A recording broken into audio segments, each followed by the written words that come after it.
Bonsoir et bienvenue. Si vous nous rejoignez, vous êtes sur Afrique Libre TV. On dit tout, l'émission qui vous apporte de bonnes informations. Nous allons parler dans cette émission de la relation entre la Côte d'Ivoire et le Burkina Faso.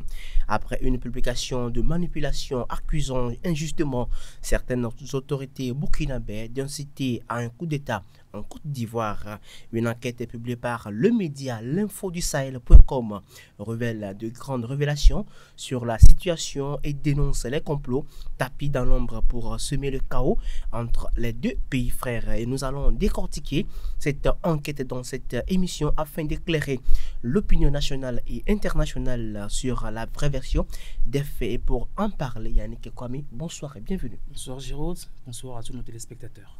Amen Seglar, bonsoir et bienvenue sur Afrique Libre TV. Bonsoir Giraud. Voilà. Nous allons parler de la relation entre la Côte d'Ivoire et le Burkina Faso et tout a commencé par l'arrestation de Alain Christophe Traoré, alias Alino Faso.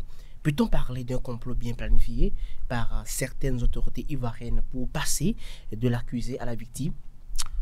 Alors, merci beaucoup Giraud. Aujourd'hui, nous allons parler spécialement d'une enquête qui a été réalisée par un média panafricain du nom de l'infodusahel.com.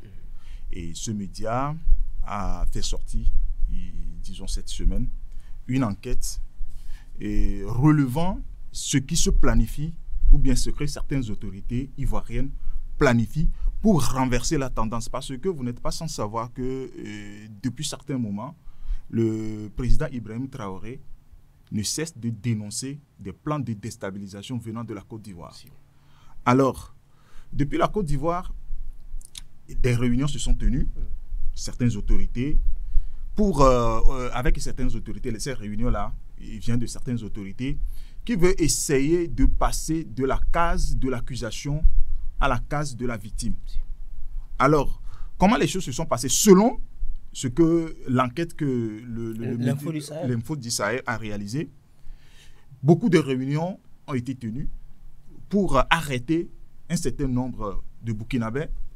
Et le 4 décembre dernier, le sulfureux journaliste Saïd Penda a fait sortir un article sur sa page pour dire que 5 Burkinabés ont été arrêtés complotant contre le gouvernement ou bien complotant contre le régime du président Alassane Dramane Ouattara. Alors, l'information est sortie, mais du moment où arrêter 5 personnes, comme Monsieur Tout-le-Monde, qui est burkinabé sur le territoire ivoirien, complotant ou bien cherchant à déstabiliser le régime d'Alassane Dramane Ouattara, n'a pas fait mousse. C'est-à-dire, bon, c'est comme s'ils ont versé l'eau dans le dos du canard, donc ça n'a pas fait mousse. Donc, ces personnes-là, ils ont pris recul. Maintenant, ils cherchaient à arrêter quelqu'un de renom. Ben, pour préciser, il n'y a même pas d'arrestation. Ce que le journaliste Penda a dit, il n'y a même pas d'arrestation. Alors, pour revenir à la charge, ils ont pensé arrêter quelqu'un de renom, quelqu'un qui a de notoriété, qui a une affinité avec le régime de Ibrahim Traoré pour pouvoir donner une autre connotation à la chose. Donc c'est là, ils sont cette fois tombés sur Alino Faso, sachant très bien que c'est un Burkinabé qui travaille, d'abord selon l'article, qui travaille avec les autorités burkinabé pour la paix dans son pays et même arrêter même les Ivoiriens qui aussi se voient dans l'exaction du capitaine Ibrahim Traoré.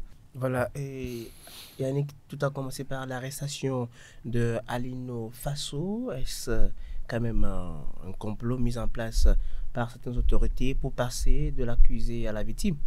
Alors, Giraud, cette analyse, mais cette enquête plutôt, publiée par le média L'Info du Sahel, vient confirmer ce que nous avons toujours dénoncé ici sur ce plateau à propos du zèle ou de l'ardeur débordante de certaines autorités ivoiriennes proches du président Alassane Dramane Ouattara.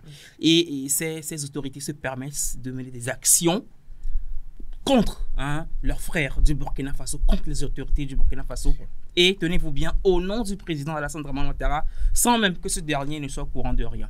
Alors, tu l'as dit, tu dis que tout a commencé par l'arrestation de Ali Faso. Moi, je vais plutôt dire que tout a commencé par l'article que Saïd Penda a publié sur sa page Facebook. Le journaliste camerounais qui se trouve sur le territoire ivoirien. L'article qu'il a publié le 4 décembre sur sa page Facebook fait état de 5 ou 6 individus burkinabés résidant en Côte d'Ivoire qui ont été arrêtés par les services de renseignement ivoiriens et qui sont accusés de tentatives de déstabilisation, notamment, bien plus précisément, d'atteinte sur la personne du président Alassane Dramane Ouattara et de certains de ses collaborateurs. Alors, le but derrière, c'est quoi? C'est de procéder à l'arrestation des Burkinabés qui se trouvent sur le territoire ivoirien. Ahmed vient de lui dire que c'était une tentative qui a été vaine, c'était une tentative qui a été vouée à l'échec et le but, bien l'objectif, n'était pas atteint. Donc il va falloir répliquer, il va falloir qu'il réplique. Raison pour laquelle il s'attaque maintenant à Ali Faso, qui n'est autre qu'un citoyen burkinabé engagé et qui n'a commis qu'un seul péché, qui est celui de protéger, celui de défendre son pays, celui de, comment dire, soutenir les actions menées par les dirigeants de son pays qui est le Burkina Faso. Alors, on est en train de parler d'une arrestation, mais c'était pas ce qu'on a vu, parce que il a fallu certains agissements sur les réseaux sociaux avant que les autorités ivoiriennes se prononcent par rapport à la question. Je crois que ça fait partie d'un projet beaucoup plus large de déstabilisation dans lequel certaines Ivoiriennes ou bien certaines autorités ivoiriennes se sont inscrites. Alors, tu l'as dit, le but, c'est de passer de l'accusé à la victime. Parce qu'ils savent, ou bien parce que ces autorités ivoiriennes savent que le capitaine Ibrahim Traoré et ses collaborateurs du Burkina Faso leur reprochent un certain nombre de choses, notamment les tentatives de déstabilisation orchestrées par ces autorités ivoiriennes-là vis-à-vis du Burkina Faso de par le passé. Donc, ces Ivoiriens savent que les autorités burkinabées vont agir d'un moment à l'autre. Raison pour laquelle ils sont en train d'attaquer. Puisque la meilleure défense, c'est l'attaque. Amen, c'est clair. Restons sur l'article, l'enquête publiée par l'info du Sahel.com. Normalement, le procureur devrait faire une annonce officielle si l'arrestation de Ali Faso était légale. C'est-à-dire arrestation injuste, quoi. Mais il n'y a pas de réaction. Pourquoi? Attends, quand vous prenez l'enquête est réalisée par l'info du Sahel, Ali Faso a été arrêté le 10 janvier. Mais aujourd'hui, ils mettent la pression sur ce monsieur pour qu'il passe aux aveux. Parce qu'il va falloir qu'il accepte un certain nombre de choses pour pouvoir collaborer, tous ceux qui sont en train de comploter. Mais du moment où ça traîne, même quand vous prenez dans les sérails même du pouvoir de ceux qui ont mis cette manipulation en place, mais c'est un doute de la finalité. Parce que c'est la finalité, c'est de faire comprendre à l'opinion que le régime du président Ibrahim Traoré en veut au régime d'Alassane Dramane Ouattara, au point même de venir à sa déstabilisation. C'est ça le complot, c'est ce qu'il voulait passer dans l'opinion. Maintenant, il va falloir que, selon l'enquête, il va falloir que Ali Faso et les co-accusés acceptent tout ce que les autorités leur sont en train de proposer actuellement. Et c'est ça qui fait traîner. Sinon, vous ne pouvez pas arrêter quelqu'un selon la petite information que j'ai concernant les arrestations et tout. Quand tu es arrêté, on a déjà les chefs d'accusation. Parce que vous ne pouvez pas arrêter quelqu'un sans les chefs d'accusation. C'est maintenant que vous allez lui obliger, vous allez commencer par marchander les chefs d'accusation. Pour faire plonger, pour faire dire à Ali Faso que bon, vraiment, il a été manipulé par certaines autorités burkinabées pour venir déstabiliser la Côte d'Ivoire. C'est ce qui est en cours actuellement, c'est ce qui fait traîner d'ailleurs les choses. Donc, en parlant de chef d'accusation, le procureur ne peut jamais venir dire quoi que ce soit, parce que tout ça là, c'est du vent. Il n'y a rien de concret dans cette affaire-là. C'est un groupuscule de personnes qui se sont rassemblées pour planifier ce genre de choses. Et nous l'avons toujours dénoncé sur ce plateau. Si un média comme l'Info du Sahel vient de confirmer tout ce que nous avons dénoncé par le passé, et les auditeurs ou bien les téléspectateurs peut faire la part des Et choses. je crois que ces autorités ivoiriennes-là sont en train d'avoir déjà gain de cause. Parce que selon le média, ces autorités-là sont en train de pointer du doigt les noms comme le capitaine Ibrahim, pas le capitaine Ibrahim Traoré, à part le commandant Omarou Yabré et le Premier ministre Iritaba Jean-Emmanuel Ouedraogo et d'autres dirigeants qui sont propres, mais qui sont dans le sillage du capitaine Ibrahim Traoré. C'est déjà faire croire que, ils sont en train d'estorquer, comme tu l'as dit, d'estorquer des aveux à l'Ino Faso. Et je crois que c'est un crime, c'est un crime abominable. Ce que ces autorités ivoiriennes sont en train de faire, s'il arrive aujourd'hui qu'un Burkinabé, qu'un ressortissant burkinabé vivant sur le territoire ivoirien perdent la vie, on ne le souhaite pas. Comment est-ce que les Burkinabés vont réagir? Comment est-ce que les Burkinabés qui sont sur le territoire ivoirien et ceux qui sont chez eux au Burkina vont réagir, sachant qu'il y a également des Ivoiriens qui résident au Burkina Faso? Alors, ce qui va se passer, c'est une guerre qui ne va pas dire ce qui ne dit pas son nom. Donc, il est important que ces autorités ivoiriennes-là prennent la mesure de la chose et redescendent d'un cran. Le zèle débordant dont ils sont en train de faire montre, et donc à redescendre d'un cran pour préserver l'harmonie, bien la fraternité qui a toujours existé entre les Burkinabés et les Ivoiriens. Justement, vous venez de parler des noms cités dans des articles manipulateurs. Il y a des noms comme le Premier ministre burkinabé, son Excellence Rim Talbar, Jean-Emmanuel Ouedraogo. Il y a également les noms comme le commandant Omarou Yabré, qui est le président du CNSE. Et ces accusations infondées des individus mal intentionnés, est-ce une histoire pour camoufler toutes les preuves détenues par les autorités burkinabées dans le cadre de la déstabilisation du Burkina Faso? Alors, si le Burkina Faso tient toujours debout, c'est grâce au commandant Omarou Yabré. Parce que par le passé, lorsqu'il était à la tête de l'ex-agence nationale de renseignement, il a fait feu de tout bois pour contrecarrer toute action de déstabilisation venant de la Côte d'Ivoire. Alors, du moment où ceux qui complotent aujourd'hui et tout ce qu'on dénonce ici sont au courant que ce commandant Omarou Yabré a des preuves palpables sur leurs actions. Donc, il va falloir qu'il implique dans leur complot dit de déstabilisation de la Côte d'Ivoire. C'est pour ça qu'il implique son nom, parce qu'ils savent que ce monsieur a beaucoup d'informations, a des preuves palpables sur tout ce qu'il entreprend là-bas pour venir déstabiliser le Burkina Faso. C'est pourquoi ils mettent la pression sur l'Ino Faso pour qu'ils acceptent qu'il a été envoyé par le commandant Omarou Yabré. C'est ça le complot. Donc il revient maintenant à la jeunesse de la Côte d'Ivoire et à la jeunesse du Burkina Faso qu'à un moment donné, il y a certaines personnes qui ne veulent plus voir les deux nations ensemble pour leurs propres intérêts. C'est ça. Parce que nous sommes dans une période électorale.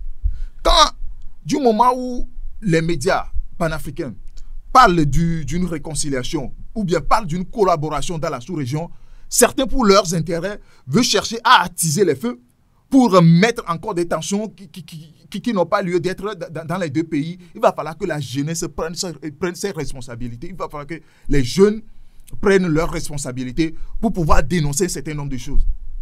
Quand vous prenez le cas du Burkina Faso, avec le terrorisme qui est là-bas, vous allez essayer encore, du moment où il y a aussi une élection en vue en Côte d'Ivoire, vous allez encore essayer de mettre les deux pays en tension pour des choses qui ne siennent même pas, parce que quand vous prenez tout ce qu'ils sont en train de dire, c'est-à-dire quand vous voulez aller vite en besogne, on laisse toujours des séquelles en bas qui va à l'encontre de l'objectif que vous voulez atteindre. C'est ça. Parce que tout ce que l'enquête a révélé, quand vous lisez, je demande d'ailleurs à nos téléspectateurs d'aller sur ce média Info du Sahel pour lire l'intégralité de cet article, pour pouvoir comprendre ce qui est en train de se passer. Sinon, c'est pas bien, quoi. C'est pas du tout bien. Donc, pour répondre à ta question, ils ont intérêt à impliquer de la tête aux pieds le commandant Omarou Yabré dans cette affaire pour décrédibiliser toutes ces actions. Parce que lorsqu'il y aura encore tentative de déstabilisation et que ce commandant va arriver à désamorcer tout ça, là, il va dire non, que c'est lui-même qui a tout comploté. Donc, c'est juste une manière de se victimiser pour manipuler l'opinion. C'est ça leur stratégie. Il y a une histoire quand même pour camoufler les preuves que détiennent les autorités burkinabées, puisque c'est plus du nouveau pour personne, hein, la déstabilisation du Burkina Faso à travers la Côte d'Ivoire. Oui, Ahmed vient de tout dire. Aujourd'hui, Géraud, quand on parle de coup d'État ou bien de tentative de déstabilisation du Burkina Faso perpétrée par les autorités ivoiriennes, ce n'est pas du mensonge. Une tentative a bel et bien eu lieu. Et ça remonte au 26 septembre 2023, où le commandant Oumarou Yabré, grâce à sa vigilance et grâce à son expertise, a réussi à déjouer ces attaques. Et grâce également à la vigilance des populations burkinabées qui sont venues faire bloc pour empêcher cette tentative de coup d'État honteuse. Donc, ce sont des preuves que le commandant Oumarou Yabré détient. Ce sont des preuves que les dirigeants burkinabés détiennent. Le capitaine Ibrahim Traoré l'a toujours dit, qu'il a des preuves, qu'il possède des preuves de tentative de déstabilisation du Burkina Faso par la Côte d'Ivoire. Donc, ces preuves ne sont pas encore révélées. Donc, les Ivoiriens, ou bien ces autorités ivoiriennes-là qui se livrent à ces genres de manipulations, qui se livrent à ces genres de manœuvres funestes, sont en train de jouer seulement la carte de la sécurité. Pour que, une fois que ces preuves seront portées au grand jour, qu'il n'y ait plus de crédibilité, parce que eux, ils auront déjà accusé le Burkina Faso de tentative de déstabilisation envers la Côte d'Ivoire. Donc, c'est une stratégie qu'ils sont en train de mettre en place. Donc, il faut que les autorités burkinabées sachent, ou bien il faut que les autorités ivoiriennes sachent que ces dirigeants qui se livrent à ces genres de manipulation n'aiment pas le peuple ivoirien. Ces autorités-là n'aiment pas le peuple ivoirien. Ils se permettent de s'allier, de s'acoquiner avec les caciques du pouvoir qui ont fui le Burkina Faso pour venir se réfugier au Burkina Faso, en Côte d'Ivoire, et pour venir se réfugier en Côte d'Ivoire, dans l'espoir ou bien dans l'objectif de revenir au Burkina Faso, faire tomber le régime en place et remonter aux affaires. Donc, c'est de la manipulation pure et simple. Les populations ivoiriennes doivent savoir que leurs frères burkinabés ne leur veulent pas du mal. Il n'y a pas de tension. Ce sont ces politiciens-là véreux, ces politiciens corrompus qui sont en train d'attiser, de créer des fausses tensions pour révolter les deux populations. Donc il va falloir faire attention, il va falloir faire extrêmement attention. Voilà. Et ce que la population devait, ou bien et ceux qui nous suivent doivent comprendre est que lorsque Saïd Penda a annoncé qu'il y a 5 arrestations, ils ont arrêté 5 personnes. 5 individus. 5 individus. Ce sont des arrestations fictives en fait. C'est-à-dire personne n'est ça n'a jamais existé. Il n'y a jamais eu d'arrestation. Donc cette fois-ci, comme ça n'a pas marché, il veut procéder maintenant à de vraies arrestations. Et ceux qui sont proches ou bien ceux qui défendent sur les réseaux, ceux qui affirment leur soutien au régime d'Ibrahim Traoré, ils vont les arrêter. Pour des faits et fabriqués de toutes pièces. Donc il revient à la population, nous sommes là pour les faire comprendre ce qui se passe concernant l'arrestation, ce qui est en jeu concernant l'arrestation d'Alino Faso. Il n'y a rien, il n'y a pas de complot contre la Côte d'Ivoire, mais certaines personnes, certaines autorités se sont permis de créer ce complot-là pour décrédibiliser tout ce qui se fait au niveau du Burkina Faso. Voilà. C'est là. Justement, pour l'heure, certaines autorités ivoiriennes impliquées dans la déstabilisation du pouvoir du capitaine Ibrahim Traoré cherchent à renverser la situation en fabriquant des preuves par des arrestations injustes. Et vous venez quand même de le mentionner, Yannick Kwame. Aujourd'hui, les populations ne doivent plus rester les bras croisés, puisque après tout, c'est elles qui assument les conséquences de ces manipulations. Elles ont le droit de réagir. Les populations ivoiriennes ne doivent plus rester en téléspectateurs. Elles doivent réagir, elles doivent prendre la mesure de la chose et faire tout pour ne pas se laisser manipuler par ces politiques-là qui veulent mettre le pays à feu et à sang. Parce qu'il faut le dire, les dirigeants, ils vont partir, mais les populations, le pays va rester. Mais quel héritage ces dirigeants-là vont laisser? Si ces populations consomment aveuglément les différentes publications comme celle de Saïd Penda sur les réseaux sociaux, par exemple, naïvement, elle risque d'être influencée. Et elle risque de poser des actes qui seront préjudiciables pour eux, non seulement pour la Côte d'Ivoire, mais également pour le pays frère qui est le Burkina Faso. Voilà. Voilà, justement que le média, l'info du Sahel.com vient de nous prouver par A plus B avec les preuves à l'appui que ce ne sont que des manipulations bien orchestrées pour mettre en mal des bonnes relations et pourquoi pas d'accentuer la déstabilisation du Burkina Faso depuis la Côte d'Ivoire. Mais quant au peuple, à l'état normal, les deux pays demeurent toujours des pays frères, des nations sœurs. Mais reste maintenant aujourd'hui, Hardy non à cette déstabilisation afin de porter haut la voix de l'Afrique pour une indépendance totale. Yannick, quoi, nous allons terminer par là des mots à dire. Si aujourd'hui le Burkina Faso souhaite rompre avec la France, si aujourd'hui le capitaine Ibrahim Traoré et ses collaborateurs ont une autre vision pour le Burkina Faso, une autre vision axée sur plus de souveraineté, plus d'indépendance pour un développement beaucoup plus intégral et plus harmonieux, ben, la Côte d'Ivoire n'est pas obligée de suivre son pas. La Côte d'Ivoire est libre de toujours collaborer avec la France. Mais cet amour qu'il y a entre les deux pays, c'est-à-dire le Burkina Faso et la Côte d'Ivoire, doit être préservé. Même si les deux pays adoptent des politiques différentes, ce n'est pas une raison pour que les populations de ces deux pays-là vont se quereller ou bien vont avoir des problèmes. Donc il est important. Le capitaine Ibrahim Traoré, quant à lui, il n'a pas de souci parce que je ne vois pas l'intérêt qu'il a de vouloir déstabiliser la Côte d'Ivoire. Ça va lui apporter quoi? Ce ne sont que des mensonges. Voilà, il est plus préoccupé à mettre en place des stratégies pour catapulter le développement de son pays. Donc lui, il n'est pas dans ce genre de manipulation. Non, il n'est pas dans ça. Il n'est pas dans ça. Donc il faut que les populations ivoiriennes sachent cela. Il faut qu'ils sachent que les Burkinabés ne leur veulent pas du mal. Au contraire. Et on ne peut pas compter le nombre de Burkinabés qui sont... Alino Faso, dont on parle, c'est un entrepreneur. Il est parti en Côte d'Ivoire voilà, pour se réaliser, pour développer son pays, pour développer la Côte d'Ivoire et le Burkina Faso. Donc voilà. Voilà, justement, rappelons toujours qu'il y a toujours aussi ces caciques-là. Justement, c'est eux qui sont derrière cette campagne de manipulation, on l'a toujours dit. Donc les autorités ivoiriennes doivent également réagir. Amen, c'est là. Nous allons terminer par là. Alors, pour conclure, je vais dire directement aux autorités ivoiriennes que s'ils cherchent vraiment tous ceux qui sont à l'encontre du président ou bien du régime du président Alassane Dramane Ouattara, qu'ils tournent leur regard, que ces autorités-là tournent leur regard vers les impérialistes. J'en veux pour preuve. Lorsque Boughaïl et son second-là, Bourgi, ont fait leur sortie, ça a indexé directement le régime d'Alassane Dramane Ouattara.